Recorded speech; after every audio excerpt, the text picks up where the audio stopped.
سورہ قریش آپ پڑھتے ہیں، امام صاحب کی زبانی سنتے ہیں، لیکن ہم کچھ جانتے ہی نہیں اللہ اس میں کیا کہہ رہا ہے۔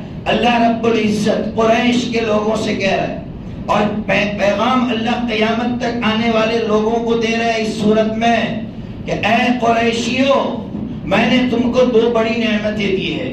نمبر ایک، اللہ نے تمہیں امن دیا ہے، امن دیا ہے۔ قرآن کہہ رہا ہے اولم یروا انا جعلنا حرما آمنا ویتخطف الناس من حولهم۔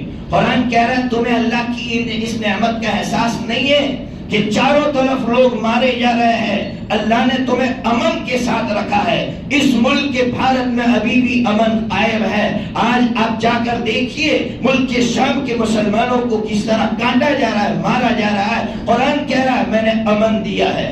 نمبر دو، میں نے تمہیں کھلایا ہے، میں نے تمہیں کھانے کی نعمت دی ہے۔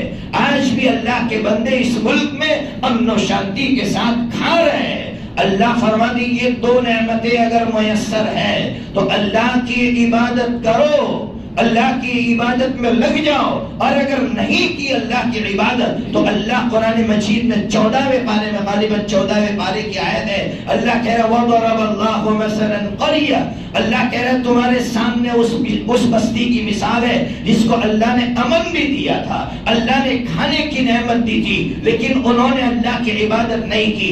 اللہ نے امن کو خوف سے بدل دیا، اور اللہ نے بھوک مری مسلط کی، اور کیسی مسلط کی؟ تاریخ گواہ ہے کہ انسان نے انسان کو بھون کر کھایا ہے۔ تو پھر اس اللہ کی طرف ہم کیوں نہیں دوڑ رہے؟ کیوں نہیں بھاگ رہے اس اللہ کی عبادت کی طرف؟ کیوں مسجدیں نمازوں سے خالی ہے، نمازیوں سے خالی ہے؟ فجر کی نماز میں نے مسجدوں میں دیکھا، عشاء کی نماز میں مصلی آگے اس لیے کہ صفیں زیادہ لگے گی، فجر کی نماز میں مصلی پیچھے اس لیے کہ صفیں کم ہو جائے گی۔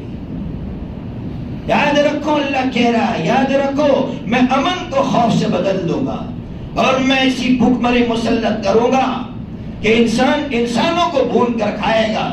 تم تڑپو گے لیکن میں تمہاری دعائیں قبول نہیں کروں گا، اس لیے کہ میری نعمتیں تمہیں میسر دی۔ کیسی کیسی نعمتیں میں نے تم کو دیے۔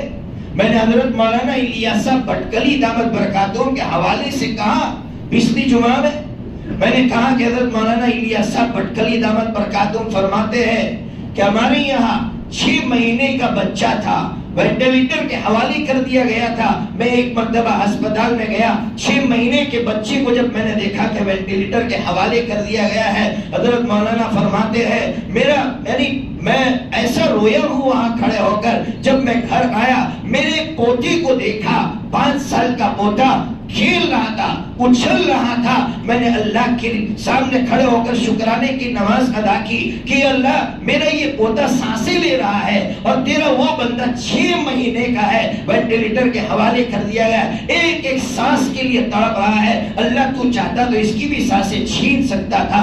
اللہ نے سانس لینے کی نعمت ہم میں سے ہر ایک کو عطا فرمائی ہے۔ ہم نعمتوں کو سمجھنا چاہے تو ہم کیا کہہ سکتے ہیں؟ وَإِن تَعُدُّوا نِعْمَتَ اللَّهِ لَا تُحْصُوهَا۔ یہ نعمتیں آج بھی اس ملک کے مسلمانوں کو حاصل ہے۔